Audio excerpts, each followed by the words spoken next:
Hello guys, welcome again. Good to see you again. So now in this part, we are going to learn another interesting SQL interview questions which are next level. It means though these comes when your theoretical questions are over. Now they wanted to know your functional knowledge, your little bit advanced SQL knowledge, more than the basic theoretical questions, right?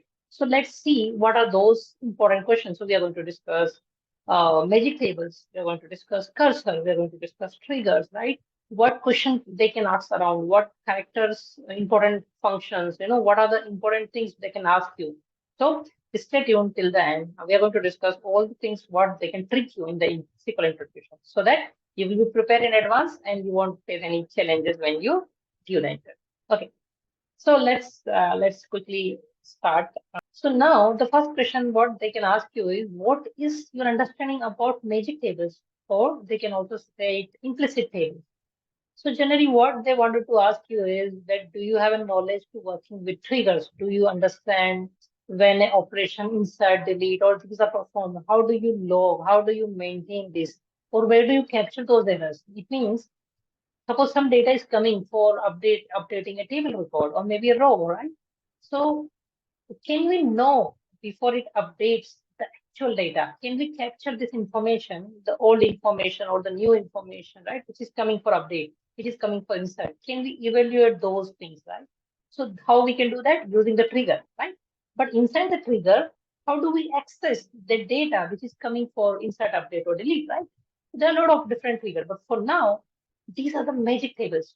So with help of magic tables, you can understand those. You can face those values. You can validate those values. So your answer should be yes. Mostly we use magic table inside the trigger, right? So for the theoretical part, you can go through this slide. Okay, you can go through this, theoretical answers. But I give you the idea, what they are trying to, get you from when they say magic tables. So these are the tables. So now let's understand them one by one. Okay, so there are two. So you can say there are two. One is inserted, second is deleted. So what is inserted mean? So suppose inserted table contains the row that are being inserted or updated as a result of an insert or update statement. It means if somebody write a command for insert into this, and then it's they are executing that command. So this command is coming to the SQL server, and then SQL server drive through to the magic tables. So that if you want to access it, what is coming, what is going to update your tables, you can use the magic table to fetch your data. Okay. Now same case with deleted. So deleted also do the same. It maintains the information of what's going to delete, right? So now the interesting question is, what are the structures? The next question will be, how many columns it contains? How do I know what columns it has? So it is nothing but it's a replica of your table which you are going to perform. Suppose my employee table has three columns. My department table has two columns. My library table has six columns. So now I'm going to perform an insert onto an employee table which has three columns, right? So now your inserted table is nothing but it's a replica of your employee table. It's the same structure as the employee. So you can say, let's start from this, from deleted. It means let's start from inserted. Means somebody is written insert statement for the employee, but you are inside the trigger. You are trying to fetch inserted table. It means you are trying to fetch the same column and same row, right? But in the name of inserted, because that row is not yet there in the table. So you can't say start from employee, right? So something which is in the pipeline, which is on the way, yet to there, it will update it, but right now it's not updated, right? So I hope you got it right. So it's a same structure with the employee as the inserted. And suppose tomorrow you are doing with some other table. So it's the same structure with that table what you are going to perform any action. So I hope you got it. So let's go to the next question. Yeah, the next question is what is cursor and how to use a cursor? So this is also important question, right? So here they wanted to know when do you use it, how do you use it, what are the steps if I have to do it. So they might ask you syntax wise, but you can always convince them using telling the steps verbally, right? You don't need to write sometimes. Suppose you explained well theoretically, and you don't need to write it down because if they are not clear what you said, then they might ask you to write it down, right? So you start with yes, it allows you to traverse and manipulate individual rows in the result set. Suppose you want to row one by one. You wanted to go through one by one. For that, you can also see my other cursor video. I will tag that in the description, right? So to understand detail, to understand cursor in detail, very detailed, right? So here I just thinking, talking about as an interview question, what they wanted to know. So you can say, yes, it provided to process the data row by row, which can be useful for multiple scenarios to check every row and perform something, right? Okay. So now let's see. Let's see in the steps what you're going to say. Yeah. So you can say, yes, it can be done in many steps. The first step is declare a cursor. Second is open the cursor. Third is fetch the data, means fetch the rows from that cursor. So suppose we are declaring like a temporary table, just think like a temporary table. And open the cursor means now you are opening your cursor. What you declare, it's ready to process. Fetch means when you create a temporary table, nothing but a cursor, you also dump the data, set start from some table. So that data is already there as a temporary table. Now you want to fetch it. So step 3 is fetch the rows. So now continuing to the steps, you can say the fourth is processing the data. Fetch each row and perform the operation which you want. Fifth is once you're done with evaluating each and every row, you can close the cursor. Okay. The next is once you delocate the cursor, means once you're done with the cursor, once you have closed the cursor, you have to delocate. What does close means and delocate means? That's also they can trick you. So after closing the cursor, delocate, free up the memory and resources used by the cursor. Whatever is occupied for the consumption, for the processing, it will release all the resource. So it will slow down the burden from the SQL Server. Now you must be thinking, then will not do that. No, close is only close the associated resources, right? But when you deal with a huge table and you have written a cursor on a huge table, so you can give example like that. Like I was dealing with 2.5 million of table, which the table has 2.5 million of rows. I was writing a cursor, so it was taking a lot of time in the memory, and memory was occupied for 5 minutes whenever I was using, but I was using only for 2 minutes. What happens rest of the 3 minutes? I'm not using it. So SQL Server do it by itself, but it takes time. It identifies you're not using, it's not in the need anymore. It slowly wipes it out. But why to wait for the SQL Server, framework or whatever, why to wait for SQL engine to kill your things which is not in use? You know you are done. You better clean it up. So you clean it up by using a delocate the cursor. I hope you got it. Okay. So the next thing is here's the example. If you want to know the flow, you see here there is a declare, and then you put the table what you want, and then you open it, you fetch it, you process what you want. Suppose you want to print it, then you fetch the next row using the while loop. There is a very simple syntax. This syntax will not change. You can mug it up, and then you close, and then you delocate. Okay. I hope you understood. Okay, so the next question is, what are character manipulation functions? It means now they wanted to understand, have you played with string functions quite often, or have you used those? Then what are those? So basically they wanted to test your knowledge on playing with characters, playing with your strings. So you can say, yes, there are some common you have used some common function, which is concate. What concate does? Concat is nothing but to join one or more strings. So you want to combine, multiple strings into one. Yeah, maybe 3 columns: first name, last name, middle name. You wanted to sum it up like a string. It's not a number, right? So you want to concate, you want to combine and produce one column, right? So it's concate. Suppose sometimes then you can say the second example is I also use substring for many. It's also help us to manipulation, the characters.